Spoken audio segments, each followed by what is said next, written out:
Bapak, Ibu, saudara-saudaraku dan anak-anak, salam jumpa kembali dalam Tuhan Yesus Kristus. Hari ini kita akan merenungkan kembali firman Tuhan yang didasari dari dua bacaan Alkitab, yakni Injil Matius pasal 14 mulai ayat 1 sampai ayat 12, lalu kemudian juga Ulangan pasal 6 ayat 4 sampai ayat 9. Tapi saya akan membacakannya di sini Ulangan ayat 6 sampai 49 saja.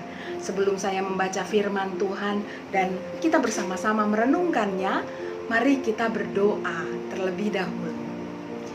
Ya Bapa yang baik, sumber kasih karunia yang tidak putus-putusnya dalam kehidupan kami. Terima kasih kalau Engkau sudah menangkap kami. Terima kasih ya Bapa, karena kasih-Mu tidak pernah habis dan putus dalam kehidupan kami. Biarlah kami selalu merasakannya dan boleh memancarkan kasih-Mu dalam kehidupan kami. Sebentar ya Bapa, kami akan membaca Alkitab dan merenungkannya. Mohon ya Bapa, bersabdalah kepada kami semua, supaya kami boleh menjadi anak-anak-Mu yang berbahagia dan setia kepadamu. Di dalam nama Tuhan Yesus Kristus kami berdoa. Amin. Inilah bacaan Alkitab, Ulangan pasal 6 ayat 4 sampai ayat 9. Dengarlah hai orang Israel, Tuhan itu Allah kita. Tuhan itu Esa. Kasihilah Tuhan Allahmu dengan segenap hatimu dan dengan segenap jiwamu dan dengan segenap kekuatanmu. Apa yang kuperintahkan kepadamu pada hari ini haruslah engkau perhatikan. Haruslah engkau mengajarkannya berulang-ulang kepada anak-anakmu dan membicarakannya apabila engkau duduk di rumahmu, apabila engkau sedang dalam perjalanan, apabila engkau berbaring dan apabila engkau bangun. Haruslah juga engkau mengikatkannya sebagai tanda pada tanganmu. Dan haruslah itu menjadi lambang di dahimu, dan haruslah engkau menuliskannya pada tiang pintu rumahmu dan pada pintu gerbangmu. Demikianlah firman Tuhan. Berbahagialah kita yang selalu merenungkannya dan yang memelihara dalam kehidupan kita sehari-hari. Haleluya. Bapak, Ibu, saudara-saudaraku dan anak-anak, apakah kita sungguh-sungguh mempercayai bahwa Tuhan kita Yesus Kristus adalah Sang Allah dan Roh-Nya menyertai dan menuntun kehidupan kita?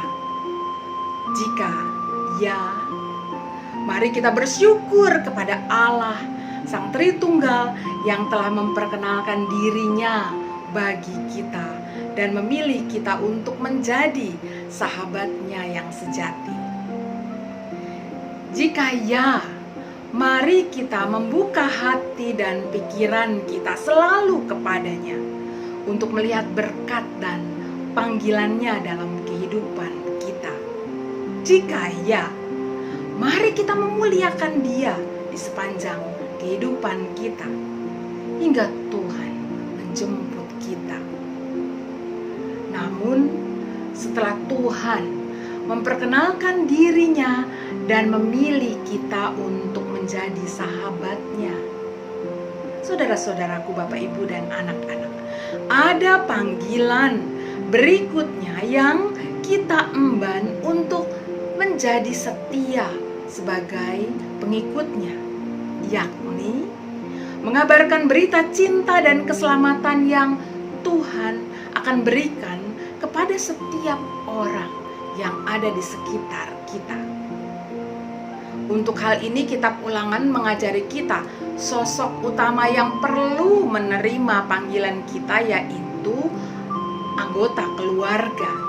Mereka yang terdekat dengan kita, mereka orang-orang yang kita kasihi. Kita sungguh berharap mereka mendapatkan damai sejahtera, sama seperti yang telah kita dapatkan. Kita ingin mewariskan keselamatan yang telah kita terima itu juga menjadi milik mereka. Meski kita juga tahu bahwa segala sesuatunya bukan terjadi dalam kuasa kita. Demikian juga penerimaan anggota keluarga kita untuk hal ini tidak ada dalam kekuasaan kita. Tetapi kita akan mengusahakannya dengan gigih dan gembira. Seperti dalam kitab Ulangan, kita diminta untuk mengajarkan kebenaran tentang Tuhan Allah kita setiap waktu, setiap saat ketika kita bersama mereka. Membicarakannya di rumah, dalam perjalanan, berbaring, bangun. Itu semua adalah ungkapan bahwa kita akan selalu merefleksikan kehendak dan kehadiran Allah di setiap waktu yang Tuhan berikan kepada kita. Ketika kita hadir bersama anggota keluarga kita. Ini menandakan bahwa inti atau dasar dari jiwa dan kehidupan kita adalah perjumpaan dengan Allah. Harapannya adalah anggota keluarga kita pun akan merasakan dan melihat kehadiran Allah selalu dalam kehidupan mereka. Setelah panggilan terhadap keluarga, kita juga terpanggil untuk memberitakan damai sejahtera yang Allah sediakan kepada orang-orang di sekitar kita, kepada masyarakat. Setiap kita, saudara-saudaraku, mestinya memiliki kemampuan yang unik dan istimewa. Kemampuan yang unik dan istimewa inilah yang kemudian dipakai oleh kita untuk mengabarkan berita pertobatan dan damai sejahtera bagi sekitar kita sampai kematian menjemput kita dari dunia ini.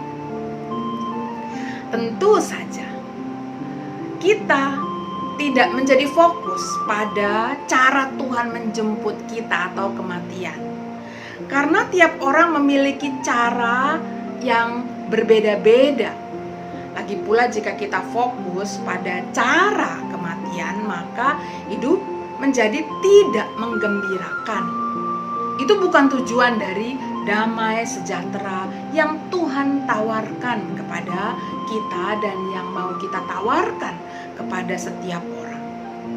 Fokus tujuan hidup kita yang kita miliki dan mau kita sebarkan adalah damai sejahtera dari Allah.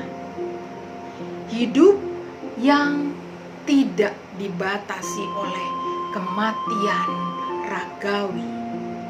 Hidup yang menguatkan yang kita miliki, yang mau kita sebarkan.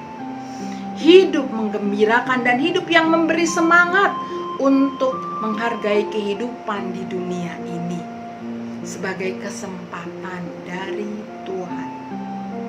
Itulah yang terjadi pada Yohanes Pembaptis.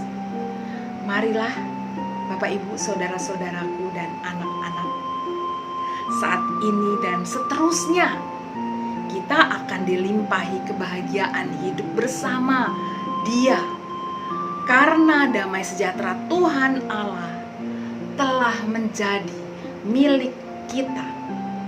Dan kita juga mau sebarkan kepada banyak orang di setiap waktu damai sejahtera itu. Tuhan menolong Bapak, Ibu, saudara-saudaraku dan anak-anak juga saya. Amin.